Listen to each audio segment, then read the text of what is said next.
বিরল নীলকণ্ঠী ময়ূরের দেখা মেলে হুগলির পোলবার রাজহাট গ্রাম পঞ্চায়েত এলাকার গ্রান্ধি গ্রামে। একসময় কয়েকশো ময়ূর দেখা যেত রাজহাট অঞ্চলে।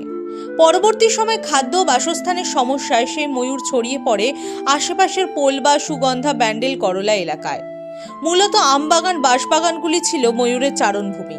আবার কুন্তী নদীর পাড়ে চাষের জমিতেও খাদ্য সংগ্রহ করতে দেখা যেত ময়ূরের দলকে।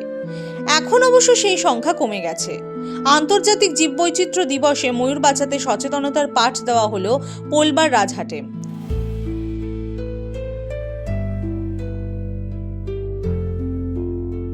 পশ্চিমবঙ্গ বিজ্ঞান মঞ্চের সদস্য ডক্টর শুভদীপ অধিকারী জানালেন, যেহেতু এখানে যে বাগান জমি আছে সবই ব্যক্তিগত মালিকানায় ও বনভূমি নেই, তাই বন দপ্তর হস্তক্ষেপ করে না।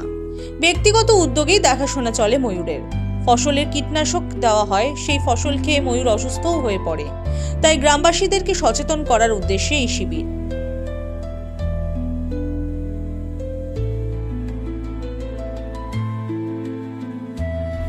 এই অঞ্চলে ময়ূরদের কি সমস্যা হচ্ছে, তারা খাবার পাচ্ছে কিনা, বাসস্থানের কি অবস্থা, গ্রামের মানুষ কিভাবে ময়ূর রক্ষা করতে আরো সক্রিয় হবে, এই বিষয়ে দিনভর সমীক্ষা চালায় ছাত্রছাত্রীরা। Bureau report, the wall.